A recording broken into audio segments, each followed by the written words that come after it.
Well, I'm at the trade show at the 2013 Cattle Industry Convention in Tampa, and talking with Jason Becker with Caterpillar, and wanted to kind of get an update on some of the kind of machinery that Caterpillar is offering to beef cattle producers.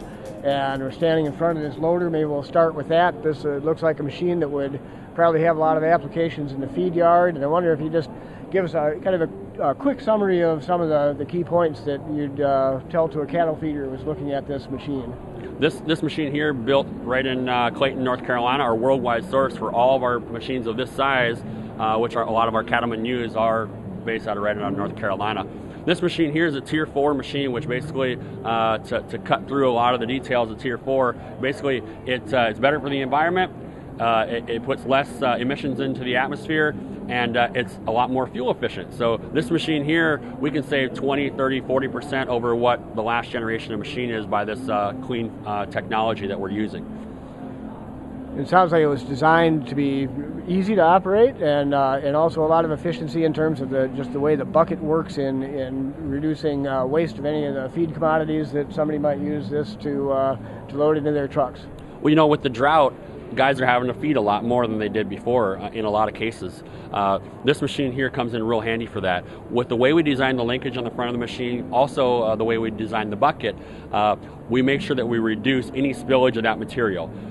The most important thing on a feed yard when you're mixing is making sure you don't lose that material. And frankly, that's the case in any industry. You want to make sure that you maximize how you utilize that most expensive of your commodities that you use.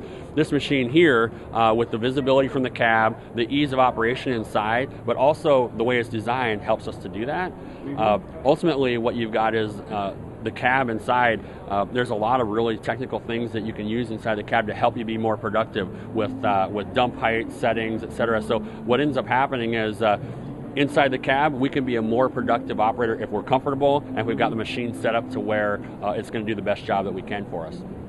We also talked about your skid steer line, and of course that's a machine that they use them in the feed yards, but also a lot of the cow-calf operators have those on their operations and use them for a lot of different tasks. Whatever, you just give a quick rundown of some of the features that you're showing on those machines. Well, the skid steer pretty much is the jack of all trades of this industry. Everybody's got one pretty much, it seems. And what we did when we came out with ours years ago was we decided that we wanted to make it easy to operate and we wanted to make it comfortable. If you ask a lot of skid steer operators, they'll say, well, it's probably the roughest machine that we have on the job.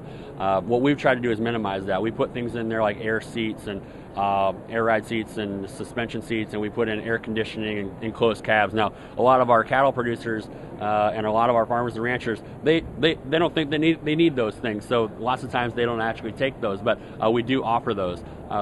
Every skid steer that we make has to be a little bit more productive and a little bit more comfortable than the one before. And then we've done that. Our C-Series and our D-Series skid steers are the best we've ever made, the best quality of any skid steer that we've ever seen, ours or anybody else's. And really, they can do so many things on the farm or on the ranch. And what we see is guys will use them for snow removal. They're using for loading hoppers. A lot of them can reach up to almost 10 feet. So they can use them to do what a wheel loader might do in some cases. Not to that extent, of course, but when they're in a pinch, they'll sometimes use them for that. On top of all that, there's a ton of work tools that can go on the front of them. And with a skid steer, what gives it its versatility is the amount of tools you can put on front. Buckets and grapples, and in this industry, a lot of brush cutting, a lot of mulching helps them to clear more land so they have more land to graze or more land to put in production for their feed.